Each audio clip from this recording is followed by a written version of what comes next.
Okay, everyone, we'll get started. Things at 7 o'clock. Welcome, everyone, to the preliminary revenue budget and mill rate. And that's the discussion of the topic for tonight. Trevor? Okay, so we'll get started. Thank you, everybody, for attending this meeting. This is the 2025 preliminary revenue and mill rate presentation, which is the third of our three open houses that basically cover the preliminary 2025 financial map. The agenda for this meeting is the following. We'll review our budget priorities as we review during the operating budget portion. Just basically, this is what we're focusing on. This is why we're spending. This is why we're generating revenue to cover our expenditures.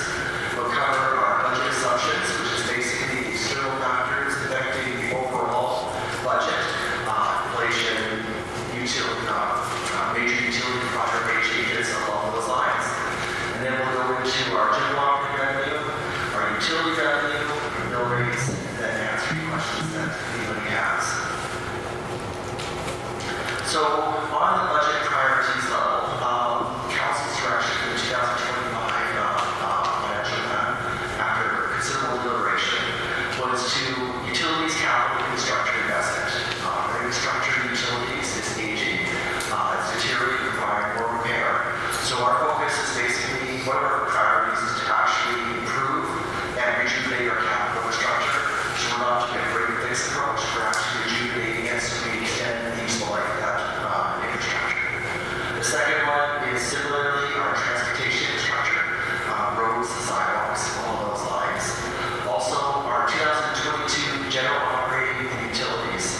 As you're aware, in the second meeting of September meeting of the council, we had a operating deficits for utilities as well as our general operating fund. So we're going to cover those this year rather than depleting our small remaining reserves that we have outstanding at this time. So we're going to cover that deficit as well as provide the services and build up those reserves. Next, we have our competitive public works utilities employee compensation. This is basically the wage rate increase we did for our public works employees. So it took effect on January 1st, and that makes those rates now market competitive. That was one out of the West and recent pay increase as well. We anticipated some increase there as well. But this is basically hadn't been done for quite a while, and we decided council's direction was that we don't want to lose quality employees because it's less expensive to retain good employees than it is to recruit new and train. So basically the focus was to retain those individuals so we can retain a qualified, experienced team of utility employees. Next was the RCMP GIS program, which I'm sure you've talked about several times during council meetings. And then balancing our Minitonas-Bowsman utility budget. And the goal there was basically we've had 15 years of the last 17 deficits, and we want to bring this on to a point of break even or small surplus. We can't keep going year after year deficits because what's happening is the Public Utilities Board is giving us orders to cover deficits every other year or so, and we're rather than ahead, we're actually falling behind. So we want to reverse that trend and break even or improve as far as bringing some stability to our next break even for our utilities and Minitonas-Bowsman. Next is our IT services upgrade strategy. Basically, that includes prioritizing capacity and service and other IT utilities. So basically, we have a better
April 2025, we have our second rate already, raise fees charged by law. That's basically for user rates and fees.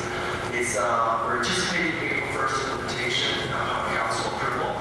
Those rate increases have not been included in this budget. So basically, got revenue, no revenue increase, so therefore we're drawing more on our property taxes to cover our spending rather than previously anticipated future rate increase, revenue increases.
So we applied for a environmental assessment grant as well as a preliminary engineering study grant to see the feasibility of replacing it. If you get a bridge in there, that'd be great. But basically, this money is 50% for the actual studies to be completed. Once we have the studies, they can apply next year for a grant for actually getting that bridge completed. But that study, those are basically grants. This is the step one. So National Water Management Board has agreed that they will pay for, or with this program application, we're trying to get 50% funding to complete these studies. The second one is the roof replacement. Because the addition was on the building, the slope change, basically there's all snow, it collects on the roof, that snow melts and thaws, it causes leakage and drifting into the building, and we actually have to organize the roof clear so that there's snowfall, which is a safety concern because some of those are falling serious, plus it deteriorates the building. Yes. And what building was that? That was the building right here, our town hall. So the issue is where this wall is, it's that part right over there. So, and if you're outside looking at it, you'll see a peak roof that's slapped on the side. So for icing and snow, that's just not a good way to go. So we're looking to basically replace the roof, higher peak, lower angle, and we'll change the roof. And this grant is how it's being worked out with that. Then we have the $121,677 2024-26 strategic infrastructure grant. This is one where basically the national government said, hey, we'll give you money based on your population, you've got to spend it. We did 2024-2026, we haven't spent it yet, so we're spending it out and basically utilize it, so we report to the revenue during this year. We've already other commitments, so it's the national government, so that funding is there. We just have to build and cement is basically what we have to do.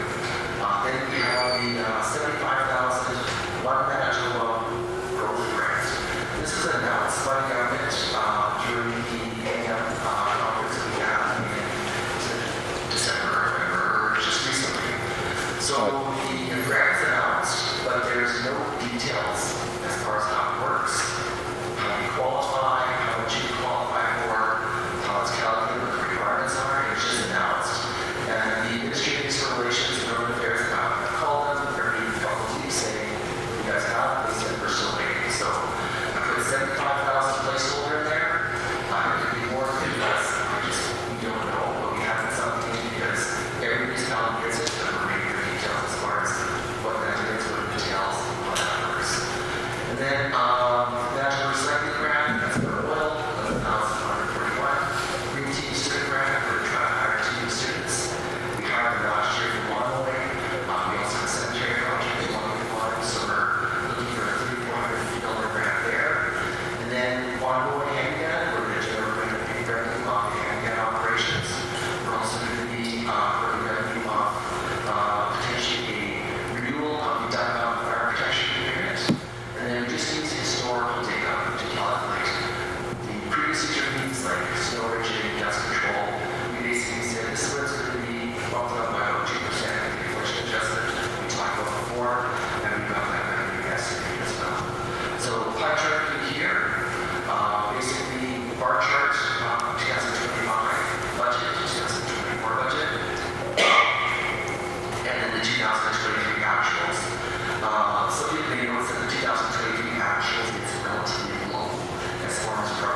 well as the 30,000 for the new economic study.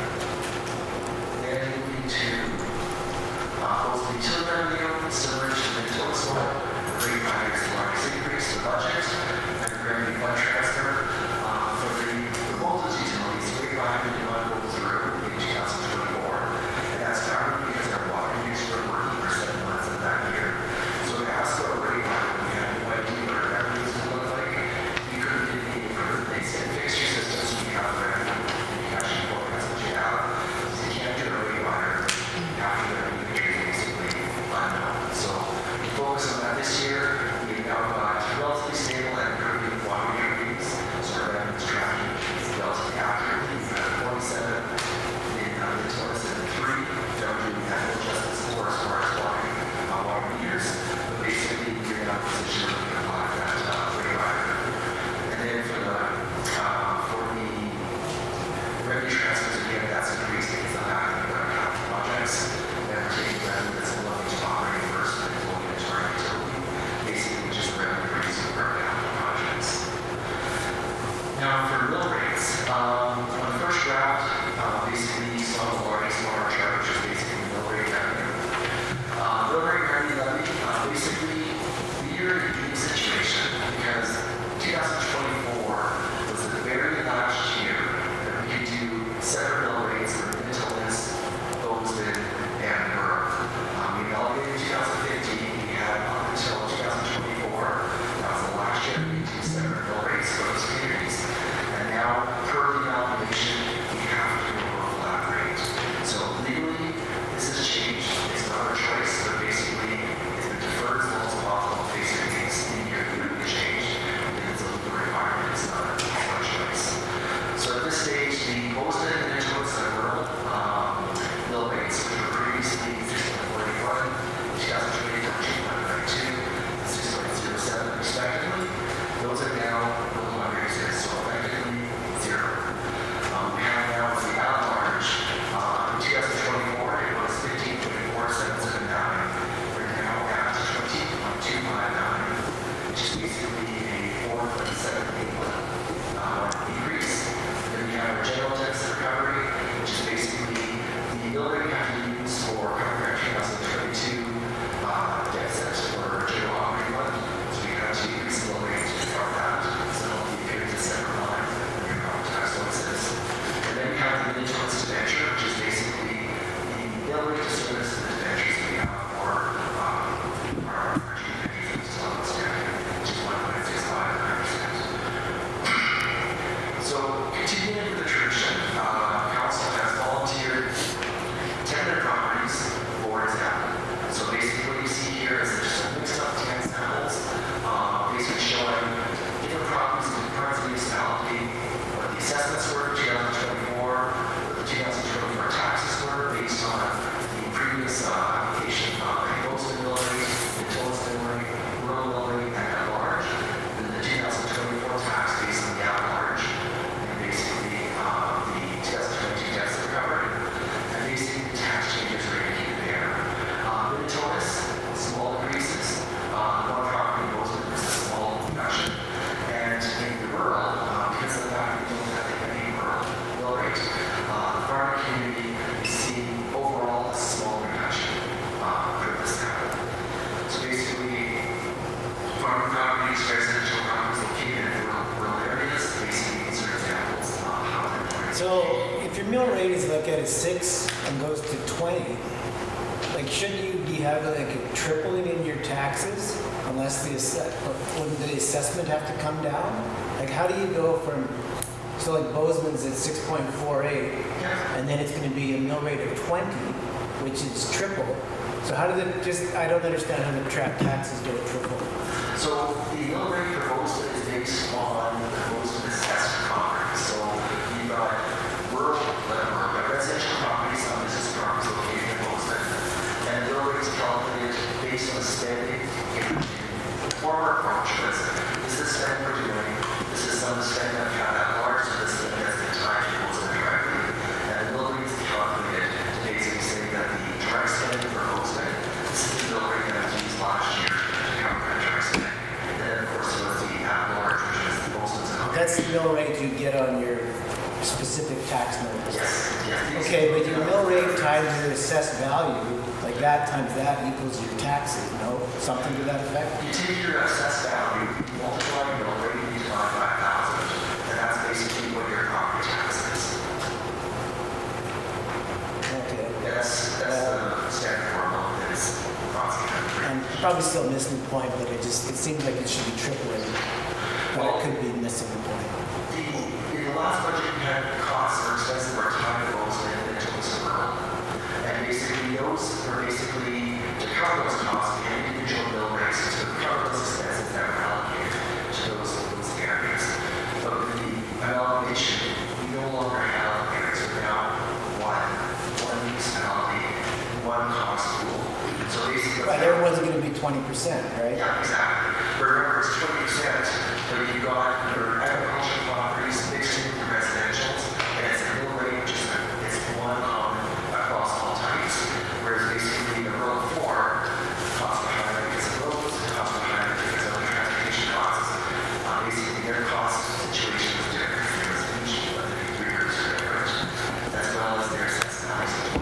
I'll have to let you go on because I don't understand how the mill rate can go up so much without this, like this times this equals this goes up 3 times, so that this would have to come down. But I'll let you go on because I'd have to see an example. Okay, actually, Trevor, yes. I think you need to explain that people used to pay, if you lived in Bowsman, you paid Bowsman and the at-large. Yes. Oh, I'm sorry. I'm sorry. I'm used to seeing it because I see it all the time, so I keep that in mind. So basically, if you were in Bowsman, you paid a Bowsman mill rate. But then you also paid an at-large rate. Okay, well that explains it. So right now your Bowsman rate's gone, so your at-large rate goes up. Then you can't notice it. That's very helpful. Yeah, that's totally what. Yeah, I didn't know you had it there in the one to the at-large. Yeah, so you're saving on the Minitonas-Bowsman rural, because they're all down 0, but the at-large, it's an offset. With the original amalgamation agreement, it was for 7 years. And I heard you say 10. It's because it was for 10. It was for 10. Yeah, all the ones that Yeah, are, the first one was 15 to 22, so right here. October 22nd was 16.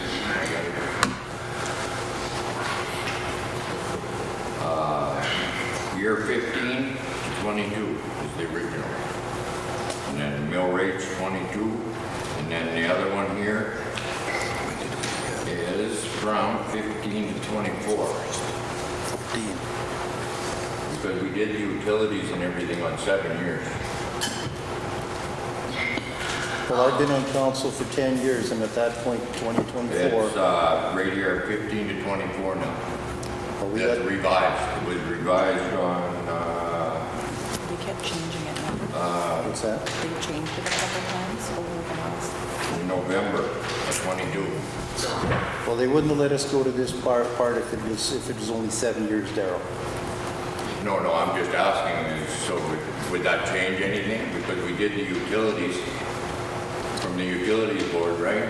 That's the In PUD. 20, it was supposed to be done 22 on October 10th of 23 is when we got that for all the utility rates. Utilities board and this is totally different. Yeah, but that was done on, we were supposed to be amalgamating in 22, were we not? In 24. Or like it was supposed to be done, what we're doing right here. We were in 13 or 14. Late 13, early 14 is when we amalgamated, and we had a No, 10, it's 15 we amalgamated. and we had a 10-year window to do it, like get to a single mill rate. Yeah, which but on we're the at now. agreement, it says, on the amalgamation, the original, it says, right here, for the year 2015 to 2022, that's the original amalgamation agreement. So I don't think it's a phone call would it be to change it. I don't know how it would be done. I don't either. Who would do it? did you say no? It would have to be done by somebody, right? Did you say it was extended to 2024? It looks like that. Yeah, so 2024 would want me to, I'll just bring it to you and show you what I'm talking about. It's the original agreement. I don't know, you guys would have had to change it. There's no doubt about it. Well, it wouldn't be necessarily us that would change it, it would be the government. Amalgamation agreement. They make the rules. They made the rules to make us amalgamate. It wasn't our choice. I know that, but this agreement is, We didn't make that agreement. Like, we got the orders to amalgamate. so why would it, excuse me. Give it to Trip, or give it to See here? This, is that the original? Yeah, okay. Says everything what we're supposed to do about the council thing. Because like, when we read this up, the very first thing I asked for was the original amalgamation agreement, and I couldn't get it, so we had to go through it and get it. See, it's right here, and it tells everything that it is, about the mill rates and everything when we're supposed to change them. Well, this is from the province of Manitoba. Yeah. And then this one here, for some reason, they went in and it's changed to 24. So that's the province That's doing the the province. It's changes. the province, dear. Yeah, we don't set the dates or anything like that. That's No, what the make the province rules. tells us to do. They don't even tell you. The province had the first date here from 2015 Yeah, yeah, to 2022. And then it is revised up to 24 now, which Yeah, is the yeah, date yeah, we're yeah. following. Yeah, Which is 10 years. which is 10 years. 10 years. And So- my understanding right off the hop is we had 10 years, so I may have been wrong on that, but No, well, it shows this is the Right. first one, so it would have been 7. So you guys never changed it? No, that's the province. Can we? we have no say. Yeah. That isn't us, that isn't our paperwork even, that's the province. No, I know, like it's, Yeah. but I figured, thought that, Yeah, okay. nope, good.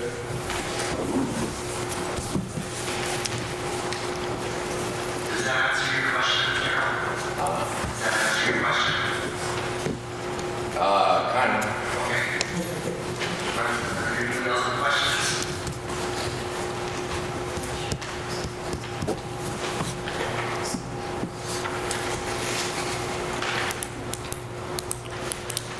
I know last time you mentioned that, like, you still have the opportunity to use special levies if you wish to, correct? Actually, this budget process, we never actually had scheduled relative to a lot of these topics. But the reason why we are not further ahead schedule is we looked very closely at 2 special levies. One of them was a transportation levy, it's basically road, sidewalk, streets, lights, special levy for that, as well as a special levy for garbage removal, as well as recycling. And the special levies had very, there wasn't much of a change, and really the most impactful to me was on the change is that the Minitonas property tax increment that was decided. These ones here actually went up significantly, in fact, some of them doubled. So basically, when they saw the double and then some in addition to doubling, basically Minitonas-Bowsman, it was decided that it was too heavy a burden for those communities to carry relative to the overall Minitonas-Bowsman municipality population. So council, after looking at those 2 special levy alternatives, they decided to go with the straight mill rate. And that's why you see these amounts here. So we looked at it, council, seeing the impact, we had 3 different budget models to show those 3 different situations. And the decision was to not go with the special levy. It's like, then the question, my question then would be, could you not put a special levy on the rural? If my costs are going up because the rural costs are so high, could you not just flip that? Because, Yeah, so we looked at basically roads, streets, sidewalks. Basically, we also looked at, like I said, the extent of the garbage delivery. And you're right, because if you slice the pie differently, people pay differently, and the impact of the individuals and where they are, rural and Minitonas are both, but it's going to change. So council looked at those alternatives, and this is the way they chose to go. So the at-large rate without a special levy. But yes, if you put a recycling one in there and a garbage delivery one, then Minitonas-Bowsman taxes go up. Put a transportation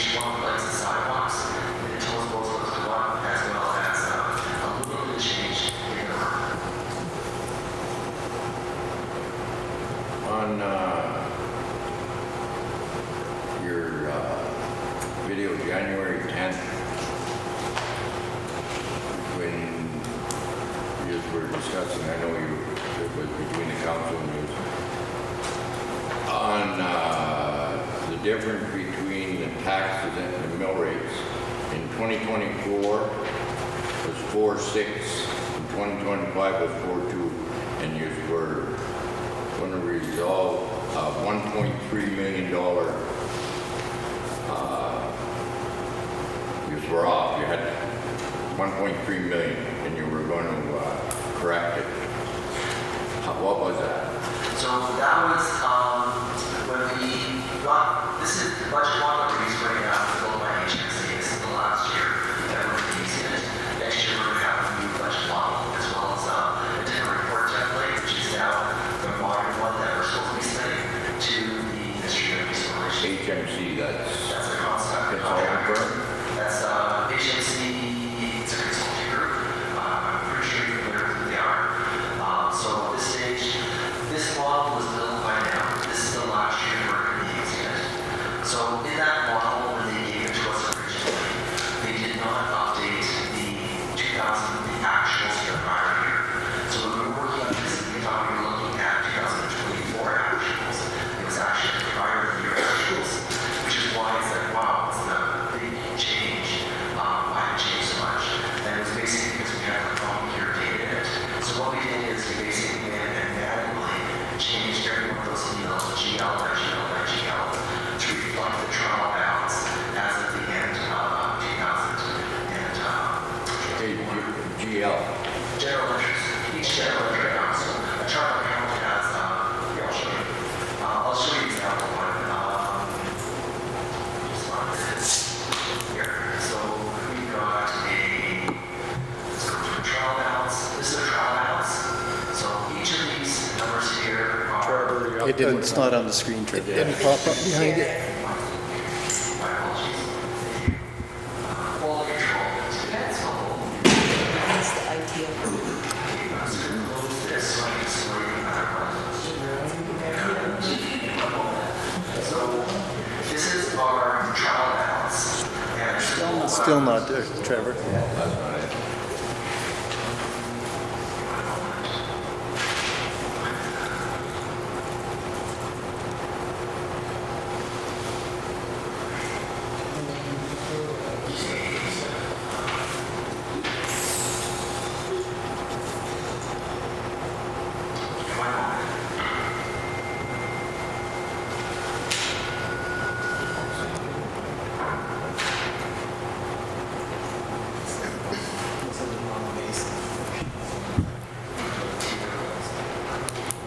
And remember, the government saying to us, if you guys don't do it, then we're going to do it for you.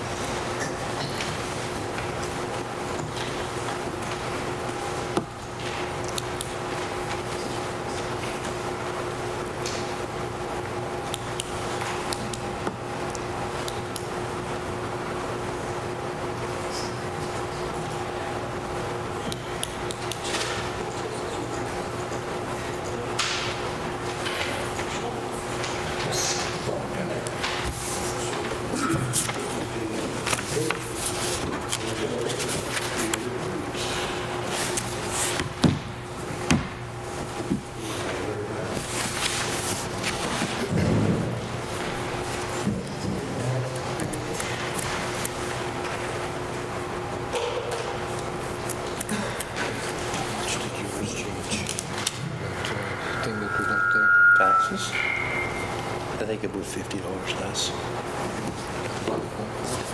No, just to pick the random ones.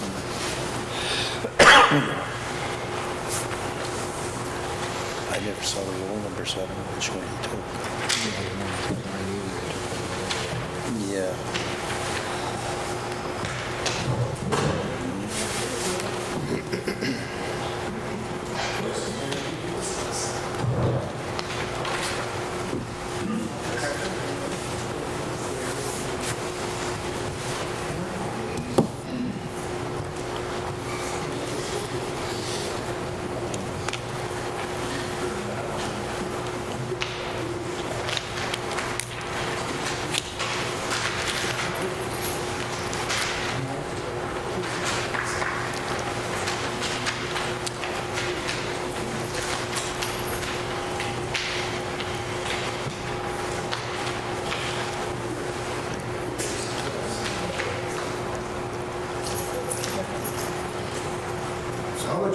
is, what's the mill, I understand, and this is quite a bit, the mill rate for rural compared to city or town or whatever you want to call it?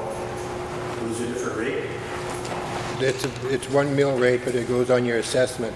So if you've got a $800,000 quarter of land, and if you're trying to compare it to a house in town, is that what you're asking? No, there's a different rate for country and city or town? No. Not now, No. not starting this year. There was. There was. Yeah. There was rural, there was the urban, and then there was at large, is what there was. Now there's just a single at large.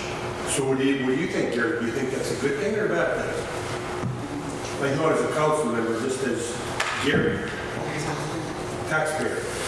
Well, We have no choice. yeah, we have no choice, and I don't think it's bad seeing it on the board now. Our thoughts were at the time, is when it was presented, and we didn't have all the details how it was gonna work. We thought it was gonna be really a negative impact to everybody. So that's why we kinda rolled the ball down the road for as long as we could. Because everybody had separate budgets and we amalgamated, and we just kinda kept it that way. Because Bowsman had theirs, Minitonas had theirs, the rural had theirs, and it was working. But at one point in time, we'll go to a consolidated mill rate like we are now. And we thought in fairness, we would just keep going the way it was, because everybody kind of was working. So you're saying the taxes collected in Bozeman went back to Bozeman? So income and expenses were kept? We kind of kept, there was a few things that kind of crossed over, like some labor costs. It's kind of hard to keep that totally separate, you know, because there is people starting to cross over and stuff like that. But we tried to keep it as fair and as the way it was left or the way it was started at the time, for the most part. So Bozeman had an operating account all the time, and now we're all amalgamated. So basically, we're gonna pay for your culverts and you're gonna pay for our garbage pickup. Is that Right how- now?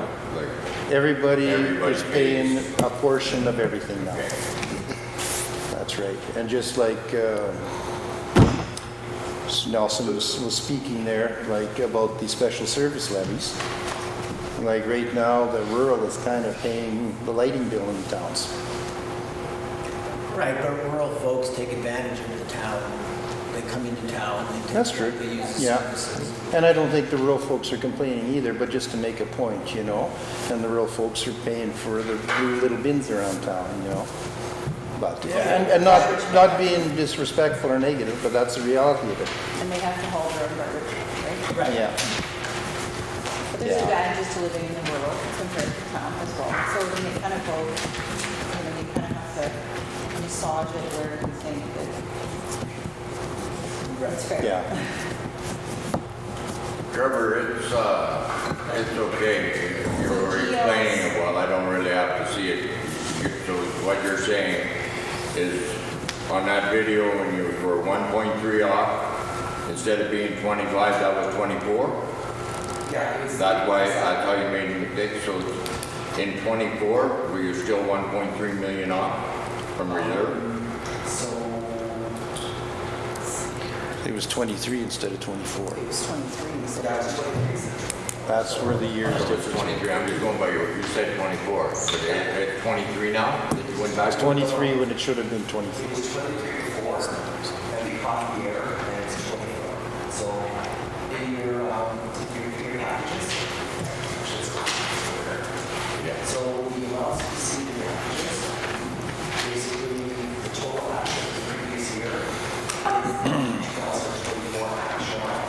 Before, it was the 2023 action amount, which was lower. So in a thing, it says we're talking 24 and 25. So now that you were 1.3 million off in 25 that you were going to have to collect. So now that where you were off is 23 or is it 24? So the budget was never off. Budget was never off. The budget we had was correct. But in this package here, which is the one we have, where it says the previous year, the one that we did at the committee of the whole, that previous year data was actually 2023 actuals, rather than 2024 actuals.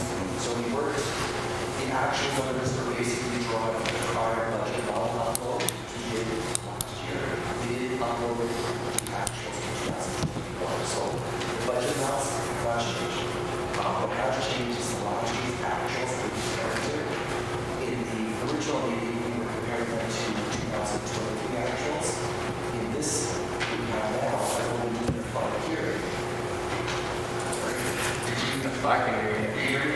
Yeah. So what we've been doing before is basically, we replaced the 2023 actuals with the 2024 actuals, which should have been done when we should see the upload for us originally this year.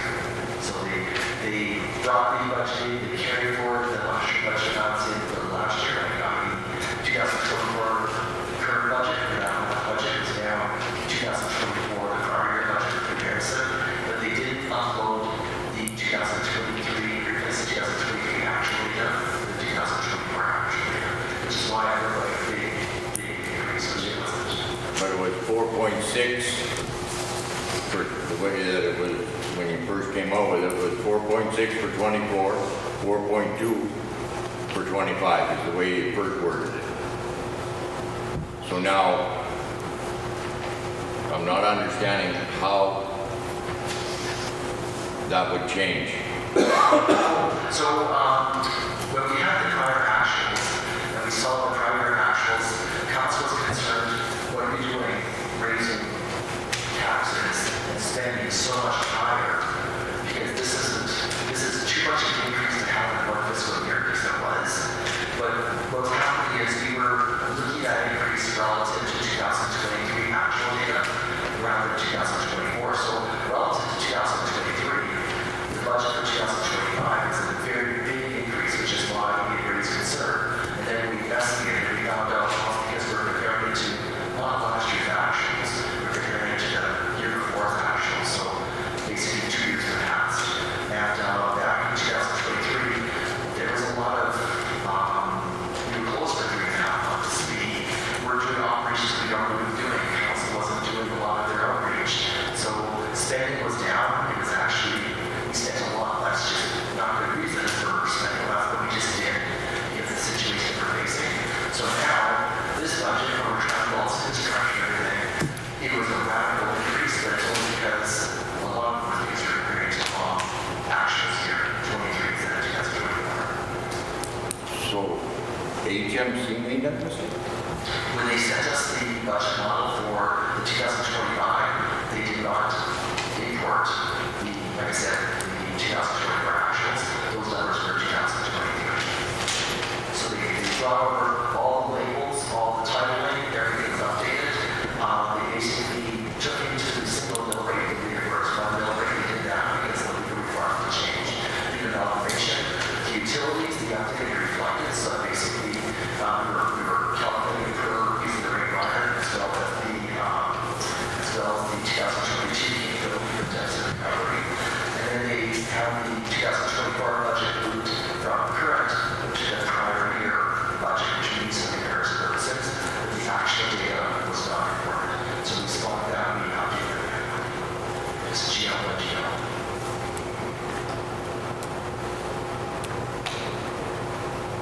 So there was no missing money, it was just It was a computer error, basically, is what, way I chalk it up to, because that's the year that they helped us, was 2023. 2024, they wouldn't have had the actuals. Does that make sense? They couldn't at that time, right? Because we wouldn't have done it, so, yeah. And it's the same with all of these, right? You take the, whatever it is for Minitonas and add it to the at-large, and rural, you add it to the at-large to get the total mill rate. Exactly. So it just seems like Minitonas in town was enjoying preferential lower mill rate, I guess, compared to Bowsman and rural. Well, it looks like a drop, but basically it's a large cost to it. I'm just looking at like 2024 there. The basic mill rate, Bowsman yeah. is like 6.48 and now 6.07, yet for some reason Minitonas is half of that. But you have to look at the bottom too, where Minitonas has a debenture for an extra 1.6. Oh, see, well, that's where it gets 1.66? confusing. Like, I thought that meant the whole municipality No, it's a- debenture. They Oh, have- well, see, well, Those are special debentures. Well, I didn't know. I thought that meant a Yeah. municipality of Minitonas. I guess Yeah. it doesn't say No. Minitonas-Bowsman. So you would add that together to the two. No, okay. Yeah, So that they're makes sense. responsible. So they're getting another 1.65. Yeah. So so it's like 4.66. Still a little cheaper. Still a little bit. Than, yeah. Okay, that's fine. I think we're 21 or 22 with.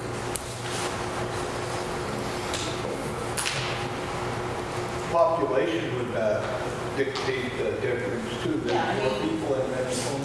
Bozeman has a smaller. We're trying to get more than, right? You have a lot less I'm houses. just saying, that would Generate make more more revenue. why the rate was. You don't generate as much revenue for taxes. And there's still lots of costs. There's not as many houses.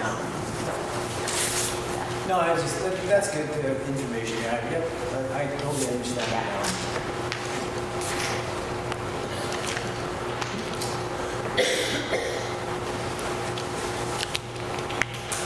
What is a debenture? Debenture is like a loan. It's, So why isn't it just added to the number? It's separate on the, It's for the lagoon, I believe. yeah. so the debenture is a 5-year long-term capital, and the way it ties is into the capital project, so if you've got a capital project, you see the debenture too, so just. So it's not tied to the other number because it only exists for a period of time. Exactly, and it's just big off, it just goes away. So if they go ahead with building the Bozeman Lagoon, can they do the same thing now there? So in the, when we went through the actual capital budget, we showed the 5-year capital plan. Basically, that one is going to be evolving for 2026, it will involve that capital plan. And just because of the capital plan doesn't mean we can't change it. So in our 2026 budget year, when we evaluate, which means the capital plans to do something, we can still change what we had planned the prior year on that 5-year capital plan. But basically what it is we will be using the debenture to help us fund the Bozeman Lagoon, whether it's a relocation to construct our field, whether it's I don't know, will it be a Bozeman debenture? yes, it will be. Yeah, it will be. And that's going to be an impact as well, which is where we're trying to get those reserves at as well. What's roughly that Bozeman Lagoon gonna cost us? In the capital, let me just close this. I think for some reason, it's showing the desktop on the projector rather than on the laptop or on my phone. So I'm going to go back to the materials that we did back in our older house one. Yeah, 3 to 4. I thought. And I didn't have to take that paperwork with me out. Give me one moment. So what we have done is, most of you, we have not got a quote for it. We talked to the Angela Water Management Board. Basically, they had said to estimate $3.25 million. Now, the reason why it's estimated is because we don't know if we're building new, we don't know if we're repairing. If we build new, basically we have to decommission versus if also repair, we have to remediate the leaching situation as well as repair the lagoon so that the river settle towards the river. So the 3.25 million was basically a guidance or suggestion by the Water Management Board saying use this. And basically what we had done there is we said, okay, in 2026, basically what we were doing is have that project year one construction for 2.25. And in 2027, because that project is more than a year complete, we would spend $1 million for a total of 3.25 million. We planned on using reserves at that time of $200,000, borrowing $1.425 million, and then utilizing the grants because we didn't do some Who would the grant through? Sorry. Who would the grant be through? That would be with the Water Management Board? National Water Management Board, that's correct. So what they have right now is they made a placeholder in their capital budget for us. So in the fall of last year, we basically said, there's a call saying, send us your projects, so we put our placeholders in their third quarter estimates for the budget. So we basically put the lagoon down, we put our other projects down, and then basically they currently have us down for 1.625. And per the agreement and per their mandate, they have to provide 50% funding for that purpose. So we get a quote, hopefully it'll be a little lower,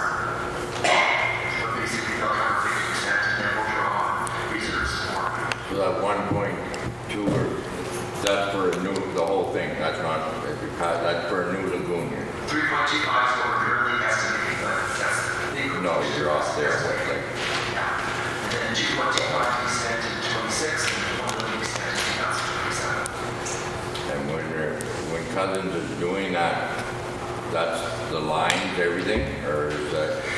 Well, what Cousins is doing right now is they're doing a feasibility study. So that involves basically sample bore testing, sludge testing, and it's about an 8 year, but everything that they do is basically also environmental assessment as well. And basically the purpose of that is to say, okay, here's our project, this is what it's going to cost, we'll stand by this with a small variance as far as air, and then we can utilize that to get grant money from that water management. You're still on environment studies, like those, they've been there a couple of years now. Yeah, true. So the environmental assessment is basically, if we're building a new lagoon, the first question is where? And then if you decide on where, the environmental assessment is made on destination. You don't have a land yet? So right now, locations we're looking at is basically close to the existing lagoon, but further away from the river, or potentially another To location. the north? I don't recall the locations, but if you go on our website, we've got, JR Cousins did provide their report. Yeah. There's maps on it showing the locations that are listed on. That's still, that hasn't been bought, that's still owned by a farmer. True, so that capital cost will include part of that as well. I think we're probably asking questions, Daryl, that we cannot answer right now because the ball is still in J.R. Cousins' court. What am I asking questions that you wouldn't be able to? Well, we don't have the land yet. No, we don't have the land yet because we don't really know what we're doing at this point because we haven't been Yeah, but instructed he's to giving me say a what number we're of doing. 3.2 million. and That's a rough We don't going. even know It's what the a land rough would be that. estimate to ask for money for them. Like, they pay for 50% on any big, large projects. We just told Manitoba Stewardship Board, Manitoba Water Stewardship Board. And it's basically any kind of large projects. They have been and still will pay 50%. No, but like my thing is we got a number here. of Yeah, because roughly they three- kinda gave no, us a but number like to put roughly into there. 3.2, okay? That's the number we use, but we don't even know where the land is. Like the quarter land could be, how many?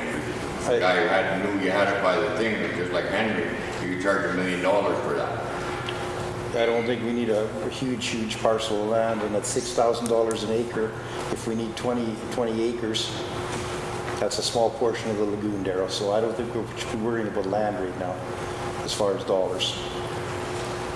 It's part of the package, but it's not a big amount, to be realistic.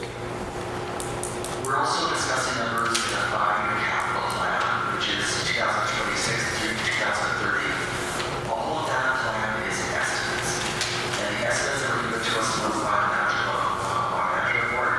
And J.R. Cousins is actually contracted by the studies and they're using subcontractors. So at this stage, this is not what we're paying now.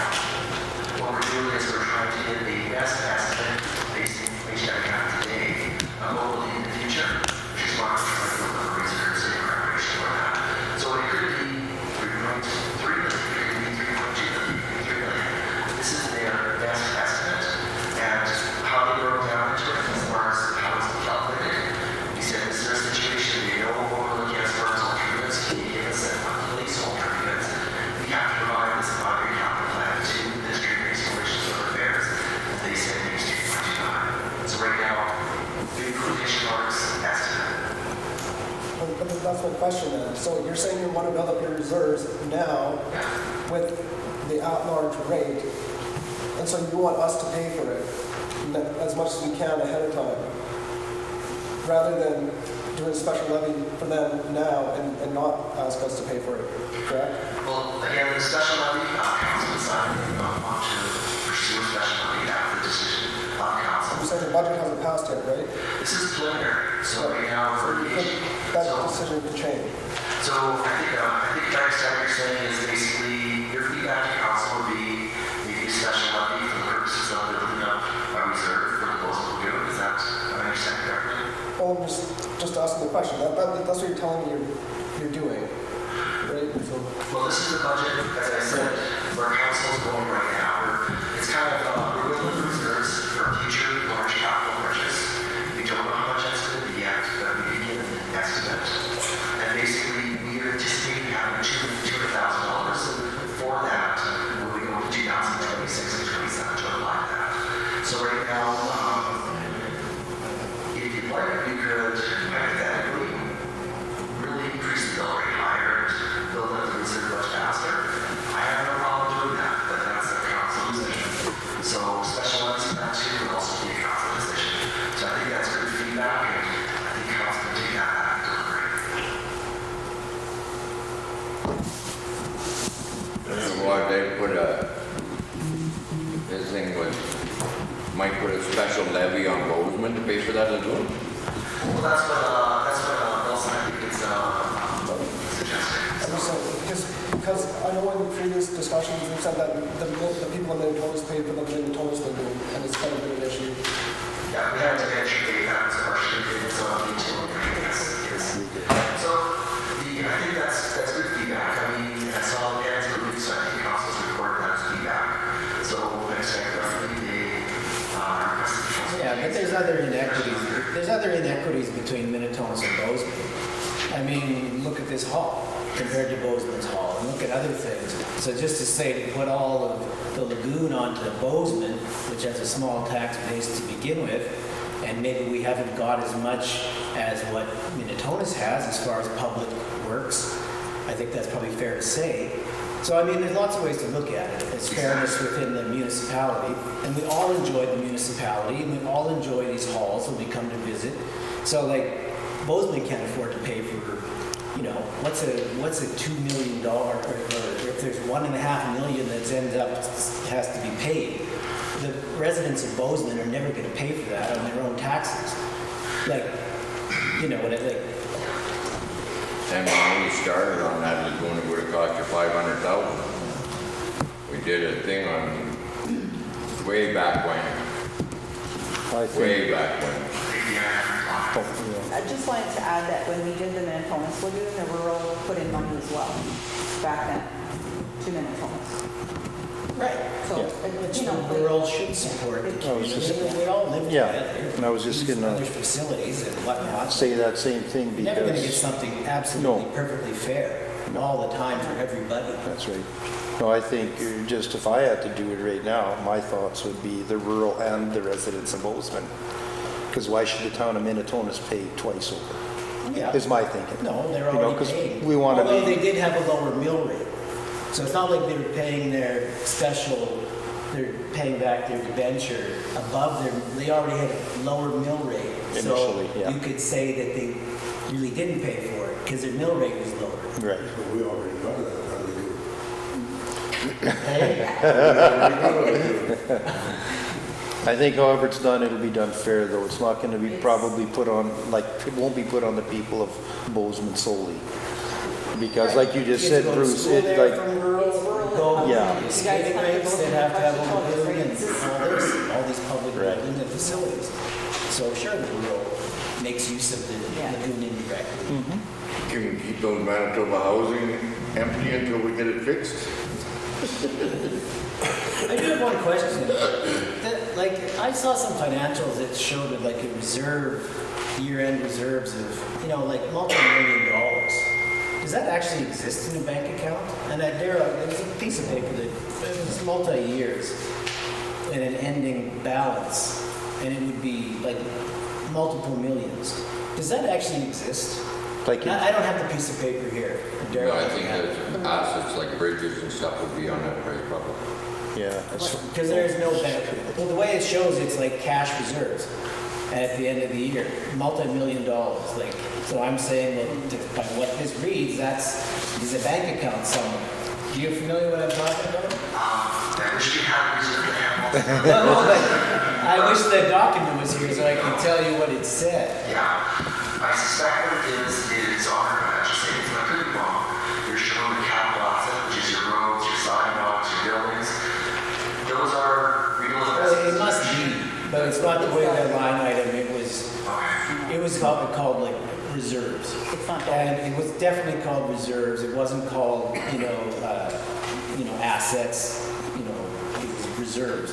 To me, reserves is cash reserves. Right. But I'd like to, anyway, that's fine. I didn't think there was some magical multi-million-dollar reserve account. Believe me, you'd like to find that little. So the reserve actually is on the website for the, I think it was the December 31st or the January, the second week in December or the second week in January. We have a sheet in our year-to-date financial report that those reserve balances as of that date, the day and time, are all listed there. You can see all the reserves and all the balances as of that date. Question? So just leads me to the question of when are we going to be caught up and when do we think we'll be actually balanced? Like, is it still a dream or do we have a date or a goal? Like if we don't write anything down, it's just a dream, right? So do we have a date when we're going to be caught up or when we're trying to be caught up? So currently we don't have a date, and that's primarily because our 2023 financial statements are completed as well as 2024. So we don't know what a surplus or deficit in those years. That's our operating as well as utility. Also, with our capital projects that are coming in or infrastructure capacity, which we need to replace along those lines. A lot of that stuff is generally indicated. These are estimates, so that question is there as well. I can't, so currently we do not have a 5-year plan for getting caught up, just because the parameters for that we don't know.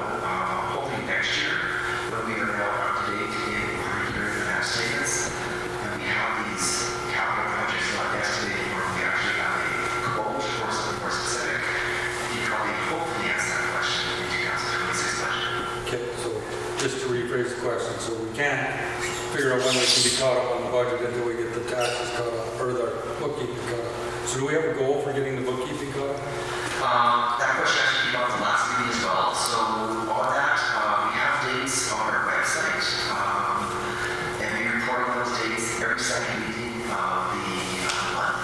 I can go in now and just quickly, I know it's on the display, but let me just pull out this all the information on the website. We've got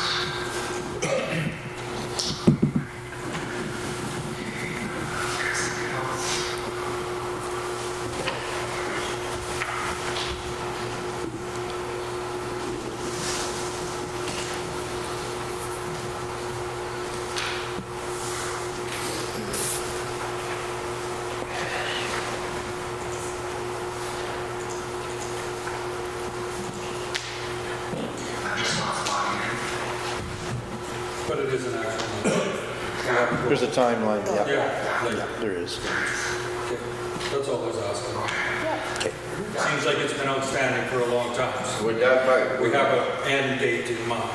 Kind of waiting on audit. would that be why the government went in and changed that amalgamation agreement? Because we can never books on it? No, I think there were two different things.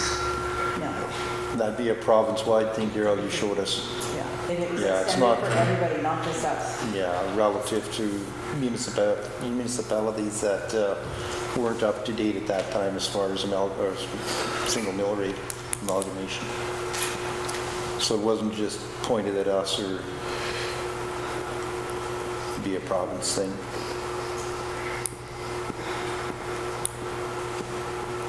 So on February 18th, in the Finance Department report, we again report every second meeting of the month, we report updates.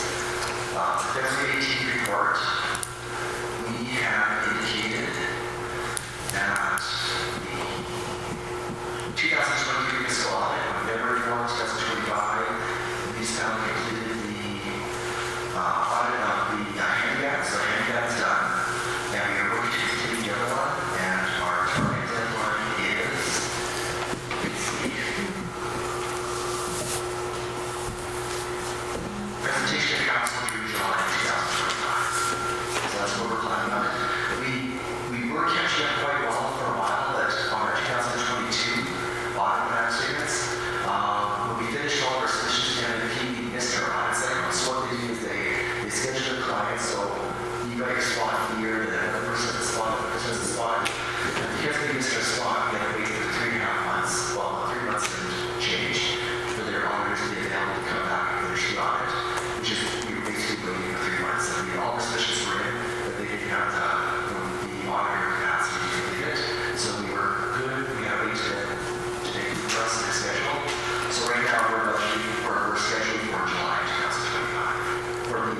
We're flipping around the years all the time. You said the handyman ordinance, what was the revenue for the handyman? Right, yeah, let me go to that financial statement. Again, this is also on the website. 2,700, I believe, from 27? 20, I believe, we'll let Trevor check, revenue from users, only $2,700. And that's with a zero cost, right? That's not profit. No, It's not paying for itself. Right? no, Yeah, that's just what it generated. That's, That's just the money Just that for we're taking in. yeah. And while we're talking about it, I might as well say our funding from the government is no longer being allocated to us because our ridership has dropped. We used to get around 18 to 20,000, Trevor, from that, I believe. A grant from the province for the handy van. That is gone because our ridership has dropped. So there's no grant at all now for that? No, there's not, so it's, Who's in charge of counting? pardon me? Who counts the people on the hand? We have to submit a report of ridership to the province, so yeah, and they keep track.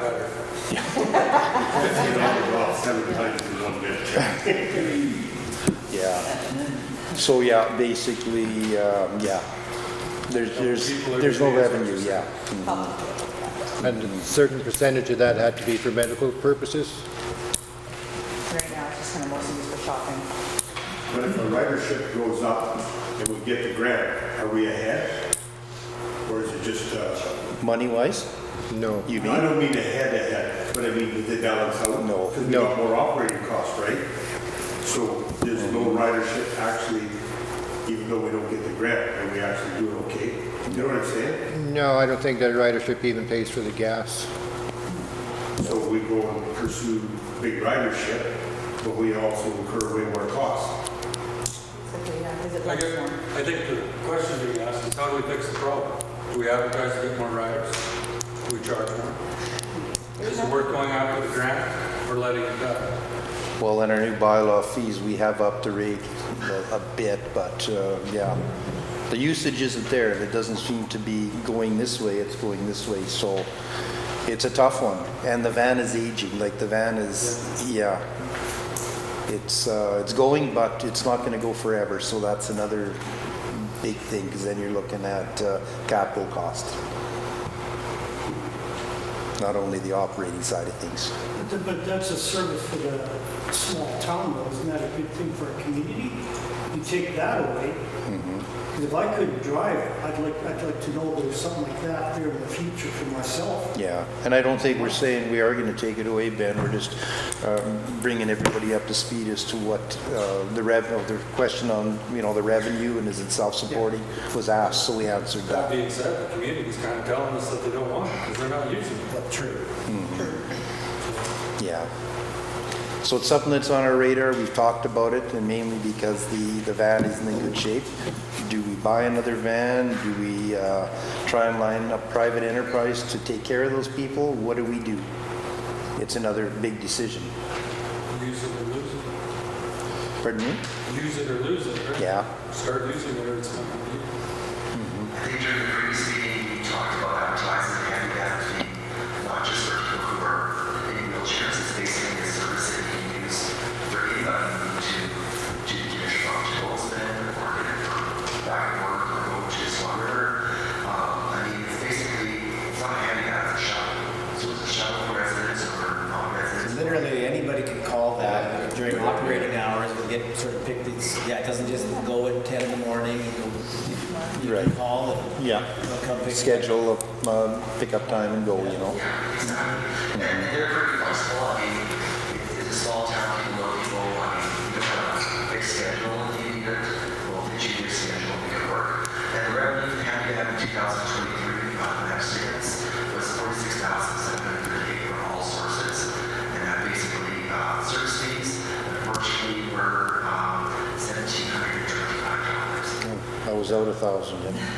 It's on at 217. And it was also down 30 months because we had that issue where it just wasn't operating, so of course it was over. How do we inform our citizens that it's here? Like how do we advertise? think for here, word of mouth. Because So could we- previously, there was people not allowed to ride on that van. Oh, okay. They were not senior, right? Well, no, it wasn't about a senior, but there was hygiene issues for one, there was verbal issues for another, and I previously have drove the van, so I have dealt with that, which not, I took everybody, but other drivers would refuse to not take people for some reason.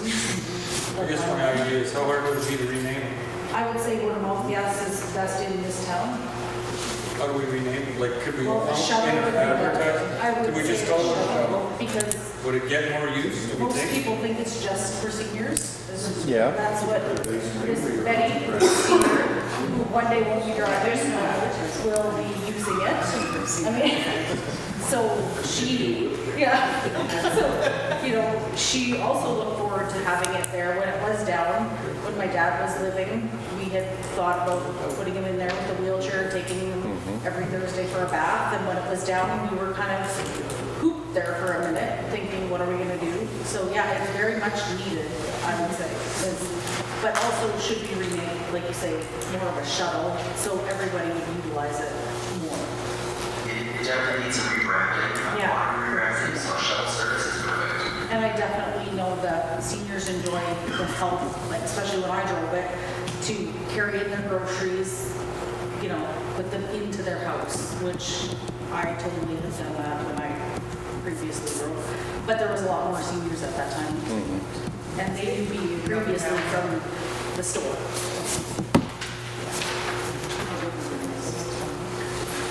Just now that we're on handy van, being the vehicle's aging and we've been toying with the idea, smaller van with a ramp, would that be adequate?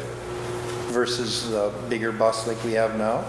Because we're usually hauling one or two, I think. That's what I was gonna Yeah, suggest. that's a lot of expense. Minivan. Yeah. Possibly with a wheelchair. One person. That's right, the ramp on the lift or whatever, Bruce, yeah. So just wondering from the handy van people, is that, and the public, is that something we should be more leaning towards, a smaller?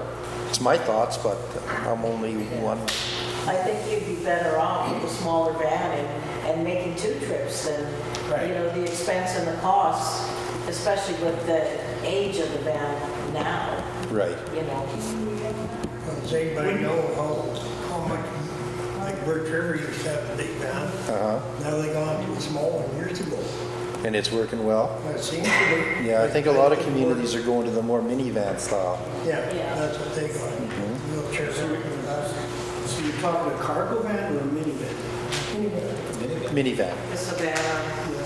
Because that's so maybe only one person at a time, so Liliana said that there are some. I'm sorry, when we got 3 going, I can't hear anything. So just one at a time, please. Okay, whoever wants to start. I think a minivan would be too small, actually. Like I know what we got now is a big van, like a cargo van. Okay, So that if you wanted to take 2 or 3, you still have that option. okay. But that is happening from time to time. Our van that we had a Savannah, and it had 3 wheelchairs plus you can seat 2 on the back bench. So you could easily take 5 in there. And that's a mid-size van, a Savannah? Savannah. It's like a mid-size, It's a minivan. oh, minivan, Yeah, okay. sliding doors on both sides, and Okay. there's a little ramp control. Okay, 3 wheelchairs. And they were all locked and buckled in. Yeah. This is the actual rate. Yeah. Vicky, you had your hand? Liliana had said that, bigger people can't fit into a minivan. Okay. Usually it is. Yeah, and there is a few. Speaking of a truck, you could get like a Ford, whatever, Transit or something, like that, 12 passengers, you know, something coming in between. See, yeah, I'm not real familiar with vans, so, yeah, I just wanted some input as to, yeah, same size or downsized? And downsized, I think, to some degree is what we're hearing here. Not the same big van, I don't think. Well, downsize would be better than no van at all, I think. I mean, that's the service I would like to see for myself in the future. I mean, even we don't know. We lose our license because of health issues. It'd be nice to know that opportunity's there Right. for the community. And definitely, I think it needs to get out there, because it seems to be restricted that the town, like you were saying, that it's handicapped people only. Right. And it's not. So- That does like to get advertised Yeah. somehow. Well, that's good discussion. It's nice to hear, like Dale and several others said, yeah, maybe a rebranding of whatever name we give it. It can be used for whatever. Just book your time and we're good to go. We Okay. call it a community bus or something, or transit. So this community, or this dam, does it go country and towns, or is it? It has. But the mostly used for town. Usually. Not very often does it go out in the country. I know. Oh, sorry. No, I'm just saying that if there was a large increase from the rural, then that takes away your time frames again too. So if you gotta drive out 10, 15 miles to pick someone up, well, there goes your traveling time for someone's appointment. You know what I'm saying? It's going to be more difficult to get time schedules set. Most of the rural people are still mobile. You know, they have, when they reach an age that they have to move into town, they move Yeah. into town. Like most people are still self-reliant in the country, generally. They stay out there until they can't and then, yeah. So- But we find in the rural that more people rely on their neighbors to give them a ride as compared to in town. For some reason, I don't know why it's that way, but that's the way it is in the rural. And probably once you move to town, you come as a couple and maybe lose their spouse and then you're down to one and then who do you rely on? The handy van or the community van. I'm gonna start calling it something Yeah. different. Yeah. Shuttle. Shuttle. To get it out there, could a person say on Friday night or Thursday night or whatever night, say let's all take these people into the movie and have them pay for trips to the movie, make it a fun thing too, not just a medical. I don't see why not if it's there Couple things there, to you use. gotta have drivers. Yeah, now you got And then, and drivers. if it's not sustainable as is, you gotta look at that. Like, I mean, if it's not paying for itself, you're gonna open it up like a shuttle. You gotta look at it, that it could be running all the time. I mean, there's people that come to my store all the time where if they had a free ride to town, not a free ride, but a cheap ride to Cheap town, ride. they'd probably go every day, you know? And then somebody who really needs to get to town for an appointment, that could kind of conflict, and then you're gonna have to draw lines. Yeah. You know, there, that's the problem, though, I'm thinking in all is the sustainability of the, it's not in reference to what they're paying, is what I'm hearing, so that can That's cause all right. kinds of conflicts if you promote it as a shuttle. But I And then think if some, your drivers are only gonna wanna work from a certain period of time too, right? So, but we And I- could set it up for a happy hour at, you know, in town. I think some diversity is good, just like Eileen mentioned there, you know, look at different options. If people want to If- succeed, yeah. keep going on, look at different options. Yeah, and you know, Exciting to talk. yeah, it'd be nice to do something like that. So, no, all good stuff. We got some notes going here, you guys, so. Yeah. So do you think that the amount charged should reflect what it really costs? I don't know. I'm just saying based on what we've been doing. Well, there's taxi service available. I mean, there's taxis, like, it's not, so, and that's the point. I mean, if you're gonna undercut the taxi rate to make it a nominal rate, well, then you shouldn't really be offering it to somebody, like I could maybe pay or whatever. And, you know, and I'll just call this instead of calling it taxi. So then, you know, so you're getting competing with a taxi, and I don't think we want to be running a taxi service in the municipality. You know, like, That's right. it's really designed for people that either don't have the money or somehow you have to have a criteria that it's actually just not for, really, it's not for a 30-year-old that has a job and is making, you know, it's for certain groups. Right. Like, I can picture, I think one way to do that would be your time slots, or at the beginning of the year, or whenever you evaluate, right, the criteria. These people get priority, you know, 80, whatever it is, 75% Yeah.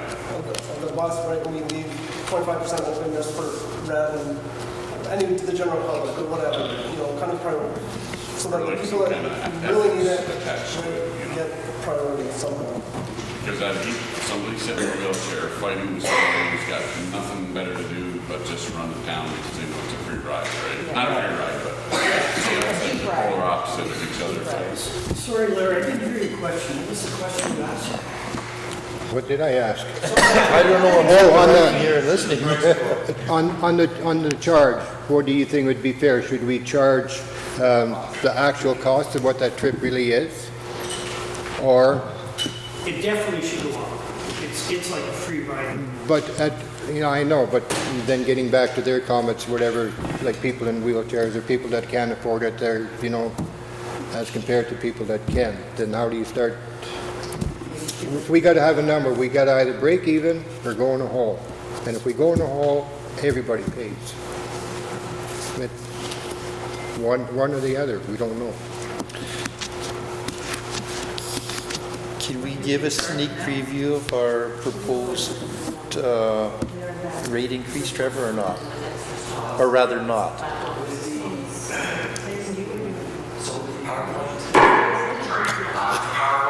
Just say they're good, Trevor. I can't pull up but it is on the website, so council's already on their raise fees and charges bylaw.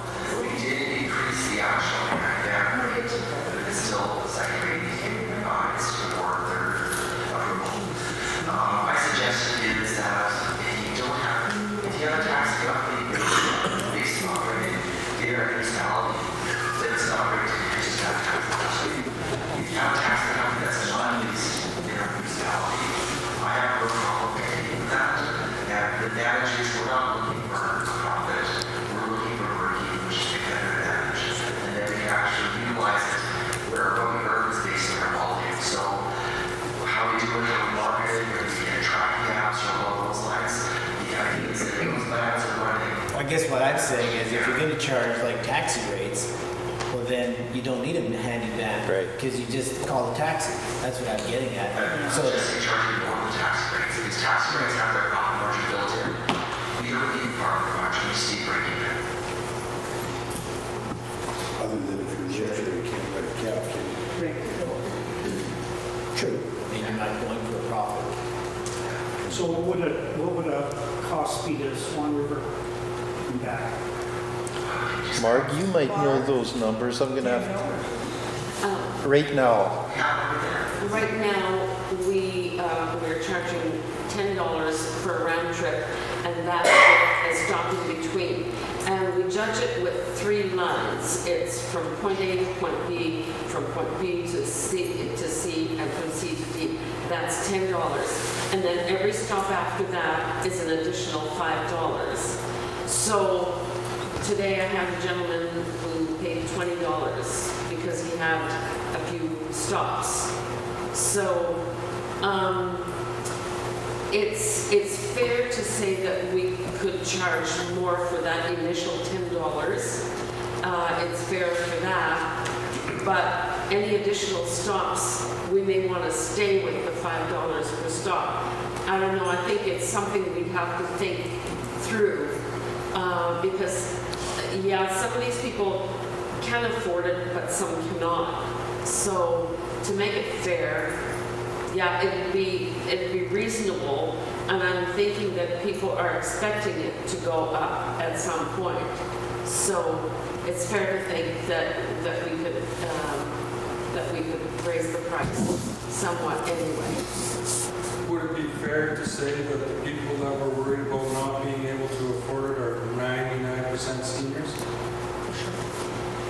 So we could have a senior rate and then a rate for the people that we don't want abusing it? That's fine. For lack of better.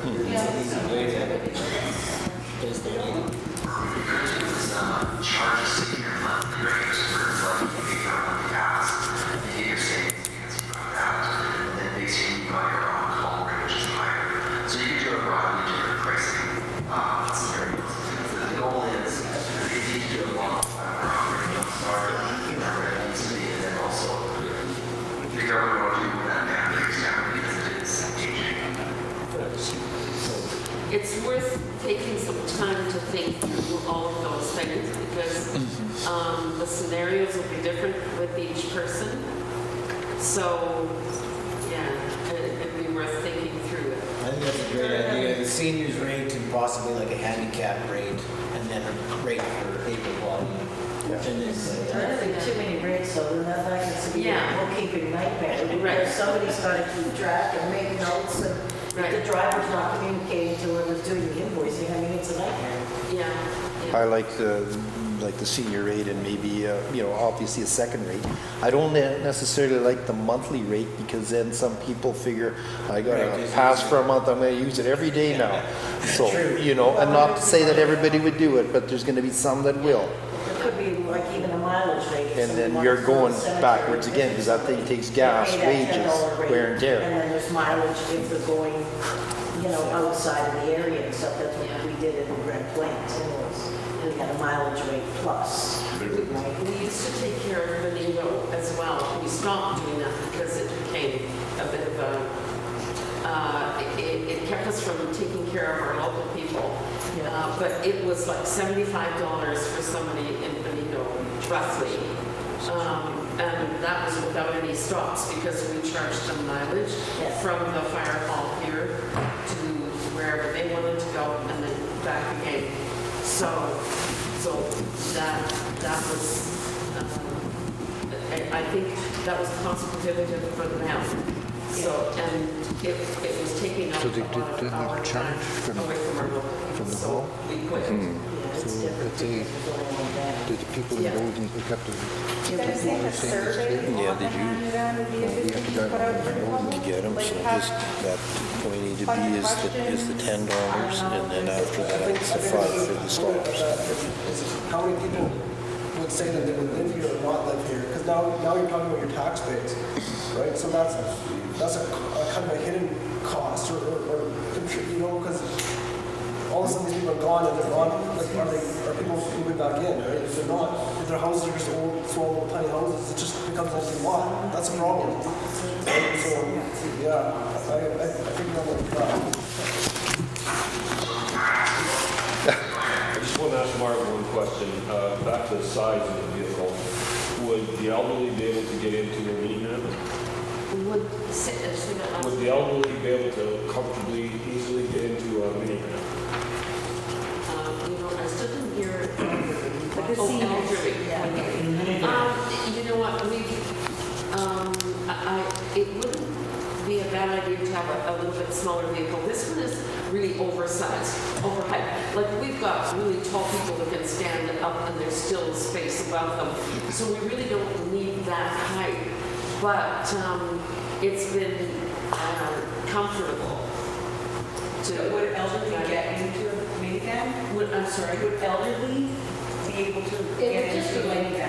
Getting into a vehicle, Well, right? you know, Because the getting doors into- slide open on getting both into sides. anyways. It's just like getting in the back of a Like Ben said, that maybe a minivan would be a little bit too small, but maybe that mid-size, because there are mid-size vehicles that would probably be much better for what we're doing. It's pretty lot of information. And also, anything is better than nothing, too, so. Something to research here. But I think the trend from what I'm seeing for medical shuttles and stuff is more the minivan style. Like in the cities where an ambulance doesn't take you or stretcher service won't take you, it's a minivan taking you type We thing. do have a couple of people that are quite large, and I think that would be a stretch to try to Okay. get into a minivan. But Okay, I don't know. okay. Good discussion. The cargo van is kind of like in the middle of it, right? Right. I'm gonna get myself honed up on vans here in the next couple of days, so I know what we're potentially looking at. But good discussion with the different things that might be better than others. Just one question for Marge. When you leave here and go to Bowsman and pick that person up and take to Swan, it's the same price as from here to Minitonas? Yes, yes. Yeah, and that was decided when the amalgamation happened, I believe, because Minitonas-Bowsman Is one now. yeah, so it's the same price. And yes, we do have to drive half an hour to get there and whatever, but that isn't considered. Talks about, has anybody gone over Express between Minitonas and LD? I'm sorry. You've got workers, and you have handouts capable and Express. Like I talked to Slaughter up to Minitonas, and all those drivers do that. It's basically a shift change. So I'm thinking, would there be take your vehicle, where it's lower price, you can actually get a shuttle, for example, you come back. That would be some toss it out. I thought about that, but this is my concern with the thought process was they needed it at 7 in the morning, at 7 at night or whatever, right? So it would actually make more sense than if they bought the van or split it with you or rented it to you for the day and then, you know what I mean? Because the hours don't line up. Like, that'd be tricky. And then you got guys with their lunch kits and who knows what. You got to clean it up in between shifts and, you know, there's lots of work, you know, that for I think that's something for private enterprise myself. I agree. I don't think we want to be worry part of about that. No, It's a bridge too far. just the thought about it. Good thoughts though, you guys. Yeah. It's nice to have this open discussion as to, you know, because this is what we're going to be dealing with. What do we do with the van? What size of van do we get? Do we keep the service going, which is, that sounds like we obviously need. So was the question ever asked to the public whether the taxpayers are willing to pay for it? And like take a hit, if you will? That's kind of what we're doing tonight with the people that are here. And that could be the question if we put it on a survey, like, do you want to pay this on your taxes? Like, would you be willing to have your taxes increased to pay for Because when you having spread that it out, service, and then right? it's- Like, and that would be everybody. Yeah. So, Not everybody will need to use it, but if you got grandma or somebody, grandpa, yeah. father-in-law that needs it, you're helping that for the, it's made for the community, correct? I've seen questions like that on surveys, so it could be a good one. Well, I with have having for the myself. with having a shuttle, I mean, you know, we have to compete with Swan River for residents, right? Like, you know, and if there's, the shuttle allows people that otherwise couldn't live in Minitonas or Bozeman to live in these communities. So, I mean, then if you don't have that, you're gonna have more people. That's right, you're going to lose the residents, yeah. Yeah, and that's your tax base. Exactly. So, And that was one of the reasons we moved here, because we saw that was in the community already. I think go along with consensus last meeting was that we want it, right? Yeah, that's right. I don't think we need a survey. You've got a good, Cross-section of people here tonight, no, I think, I don't yeah. think surveys have to come here to pay for the people, don't. This is a good discussion, you know? The problem with surveys, you could write 1 or 2 lines, versus having a whole paragraph of what you really want to get out of the survey. Like, I mean, it could change the whole dynamics of your input. Well, the only reason that, you know, we suggest these things is because we have that come back to us to do surveys. So it's kind of just one of those, do you want it, do you not want it? We'll do whatever. You know, I think these the public wants, meetings, right? if the public doesn't come out to meetings like this, then, you know, it's made available, it's a very good meeting, and if they don't come, you know, what are we supposed to do? Go knock on your door and say, oh, excuse me, it's like you got to get your opinion on the minivan. Silence is agreement. Do we have a minivan? So is there a big cost difference between daily running of a big van or a bigger van to a minivan? And then you got drivability, a bigger van, and with nice road on the road, with rough roads. Well, it'll just all pretty well break down to fuel consumption. That's your biggest cost, right? So some of these, like, you take that van that Randy runs with earlier, I think she does pretty good for fuel on that thing. So make fuel that. Yeah, they're all advertised to run cheap. Oh, totally. Yeah.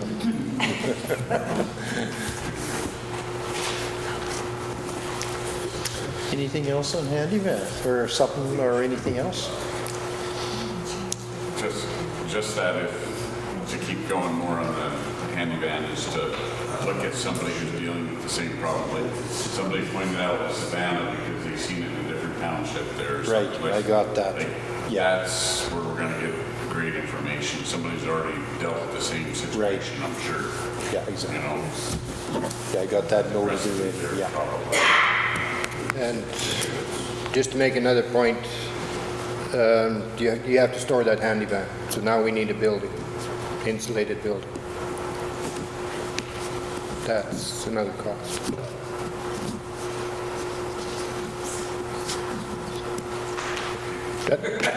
Yeah, we need it. That's okay, we got the new building coming. No, but then, like, you said we had an infrastructure grant of 121, For a while. 600 and something.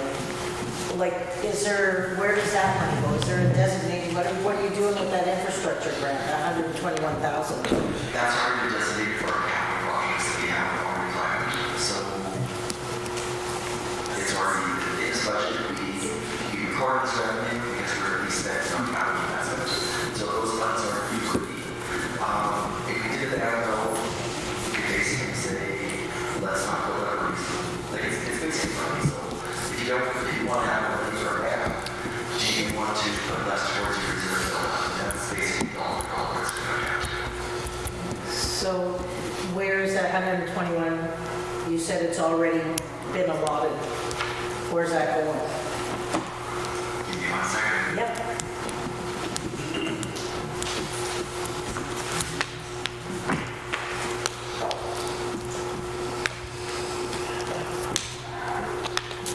This other building that you guys are thinking of getting over yonder here. One idea about is not having everything in one building is if you have a fire, you've got cut your losses.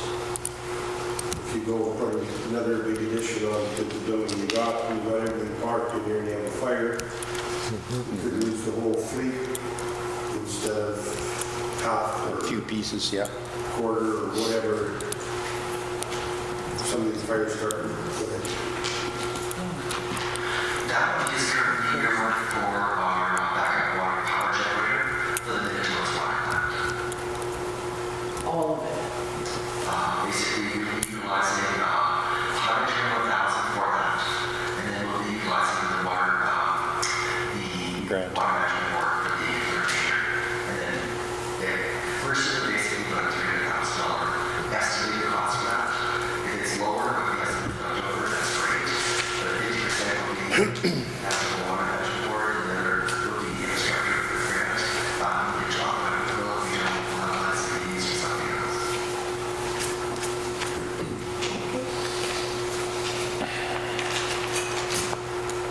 We had some questions that were carried over from the last meeting too. You're going to get information for us on.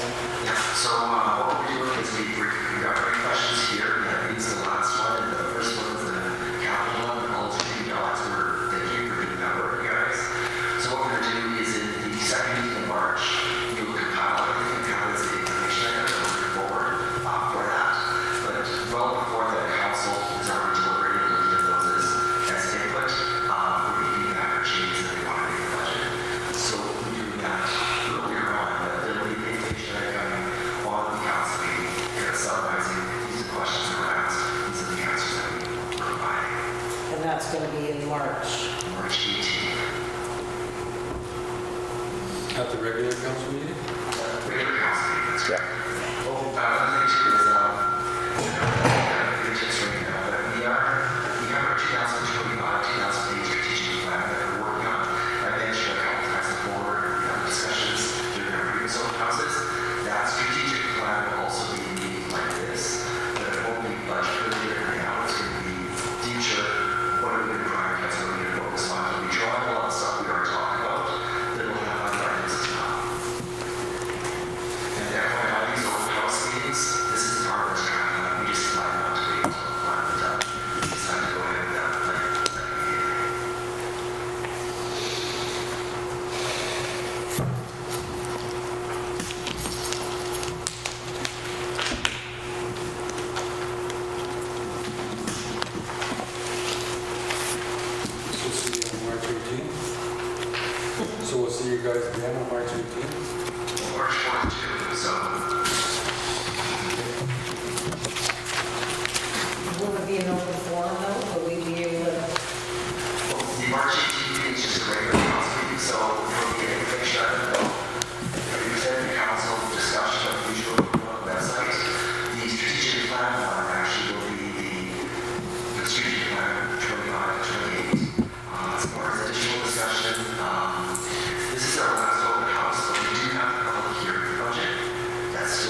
final meeting then. Yeah. It will be the final budget for the discussion, and this one is meant to be just for revenue. We have a lot of good areas, so there's no reason to have Cool. So before we wrap up, can we get a list of the things that we're going to hear on March 18th that were brought up in the last 3 meetings? I wasn't at the first meeting, but I'll give you the list from the second meeting I was at, tonight's. Just so everybody's on the same page. Yep, absolutely, I was gonna suggest that. You betcha. What's that?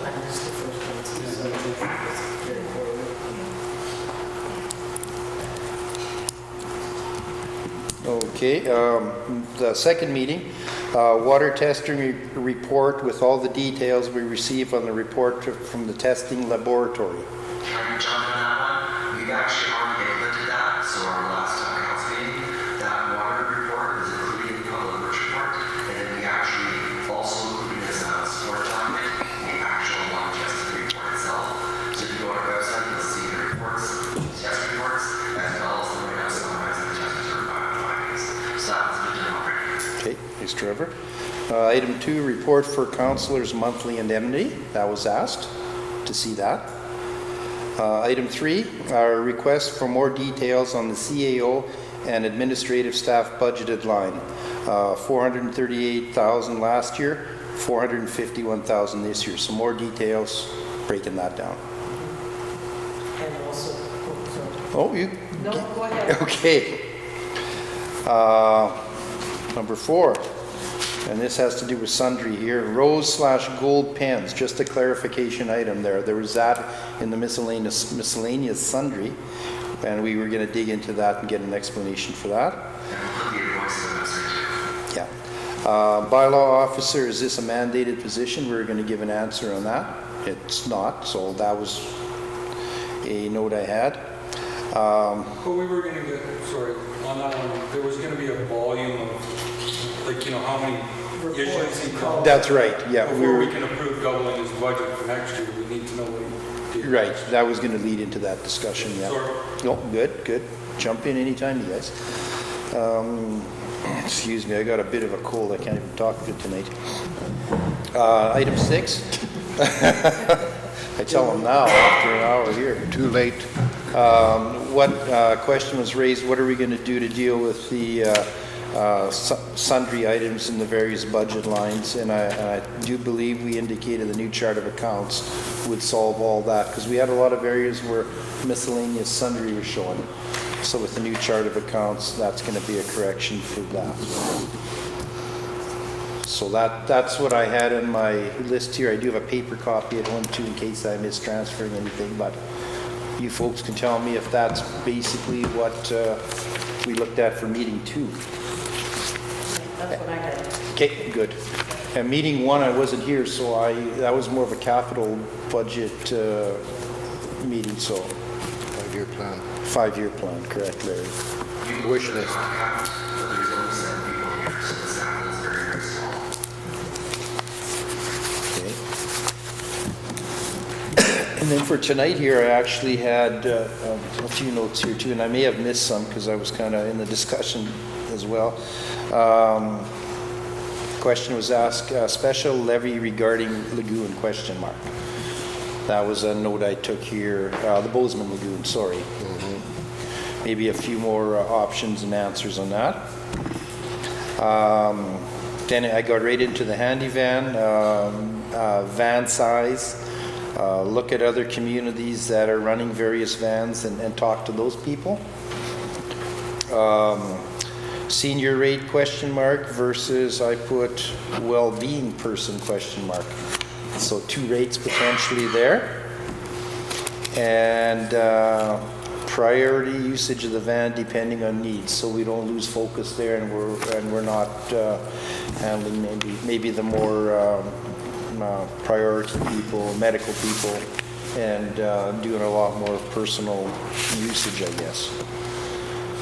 The Grand Plains handy van, like Gilbert and Grandview, they have 3 vans that are running, so they'd be a good contact. They'd be a good contact. That's Grandview Gilbert, you said? It's called Grand. Oh, Grand Plains, yeah.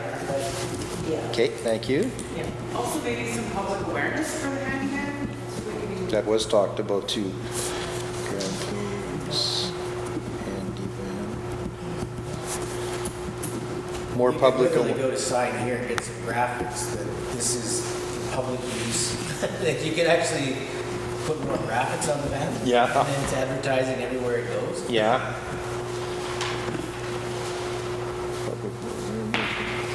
Just, I see other communities where they've got their substitutes, not just more than ones. You go to camera, send a student out, take a selfie, or then, hopefully they can say, this is a great municipality, this is our banner.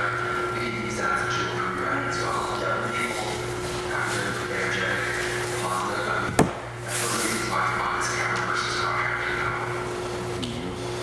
Summer students used to do a lot more in this town than just cut grass previously. Like it's a shame what happened, I feel, this summer. Yeah, everyone else that work, I see some students, Yeah. you see, they're all over their websites. Yeah, it's. And we used to have 3 or 4 of them. Cemetery. Now we're down to 1. Even one didn't just cut grass. They were painting things, they were doing, I worked at that store, out those windows, I seen those kids working hard. I know the work ethic is not there like previous, like I used to have, but I'm sure if you're gonna pay them a good dollar, they should be doing something. Like pulling weeds off the street. Well, yeah, well, anything, yeah, our town looked way better before, it's really going down. Look wise. Great, as long as those 2 students will work. Your kids, people's kids, resumes, don't wait, send it out. First thing you do is take the cell phone. That's absolutely correct. Yeah.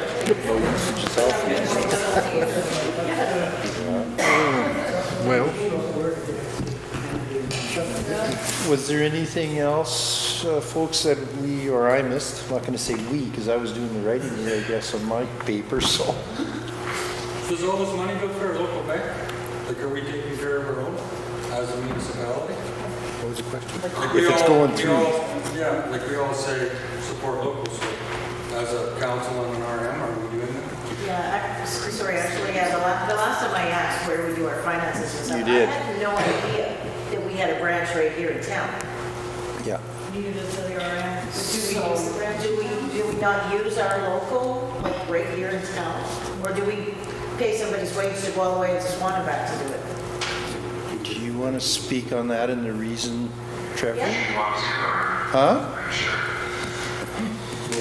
Might as well be honest. Well, if there's an issue, I think we should just figure it out because we should be banking in. I think Credit union. it's process, Trevor, so it's really nothing, so it's, people should hear.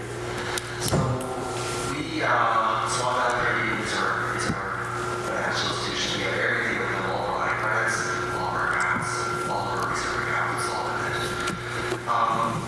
We had some problems with staff going to the local, which is basically, it's a salary, which basically means you have a cash box, and then every once a week or twice a week deposits are then taken as longer. But we had some problems that employees report to us, and as a result of that reported concerns, we are now taking our deposits directly to the Swan Valley in Swan River. And it's, I'm not comfortable how much more, but basically, No. it's a concern that it's impacting our operations. There was a negative impact on our staffing, and it was basically the decision had to be made, and it wasn't one that we enjoyed being here. Our team wanted to be, but it was, we're going to have to be made. When you say we, is it you and Barry, or is it the other councillors that have followed? The concern was reporting my employees. Based on that, I brought up to council's attention and made a recommendation, and council agreed with that recommendation. Can that be somehow fixed? Can that be healed up? Because this is still community and we still want to see them functioning in our community, and we would like to see that relationship healed up. I'll How can we go about that? cut in there, Trevor. I did go to the banking agency in town here. I spoke to Connie, and I said, when you're ready, you come to our office. I'll come along with you and Barry, and we'll meet with Trevor and discuss it. That has never happened. So we extended the olive branch. They didn't follow up, so it was left in their court, so to speak. And another thing I want to touch on is when we bank here in Minitonas, that deposit, time it gets to Swan, can be 3 or 4 business days before it gets into our account. So we're losing revenue, you know, either paying less interest or gaining some interest, however you look at it, for 3 or 4 days. It's not instant like when we take it to the credit union in Swan. I thought when they did a transaction, it was faxed in and it was immediate. So did I, but apparently it's not. It used to be, when I worked there, also worked in bank in Minitonas. It's not, like I've taken all my banking and I brought it here now because I was running the town, it's been very convenient, but there's delays with things you gotta work with, that's for sure, so. Yeah.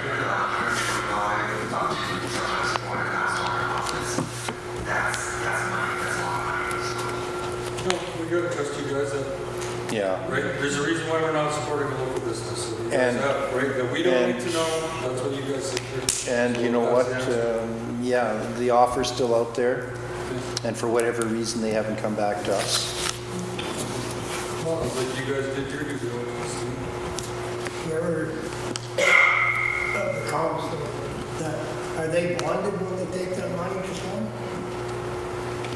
Oh, our employees? Yeah, like, I imagine it'd be one of the council and CAO.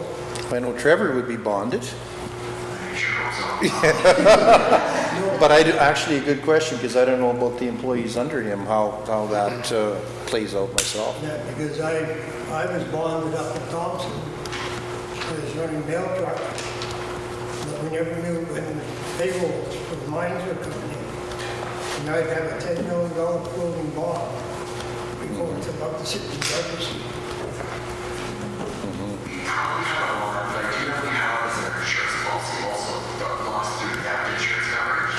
So we're protected in that. Also, as a CD, if there was that, it was my fault trying to get it out of my professional designation. Yeah. I was doing a Leaf Rapids mine.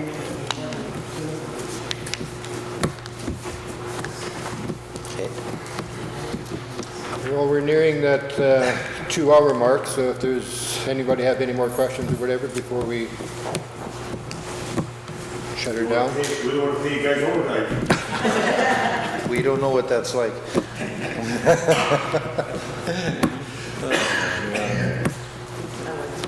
If not, thank you for everyone for coming and sharing your thoughts and ideas. And it certainly helps us on council or whatever to make certain decisions or whatnot. But this conversation that we had on the handy van is such a small portion of what we have to deal with all the time to make decisions or whatnot.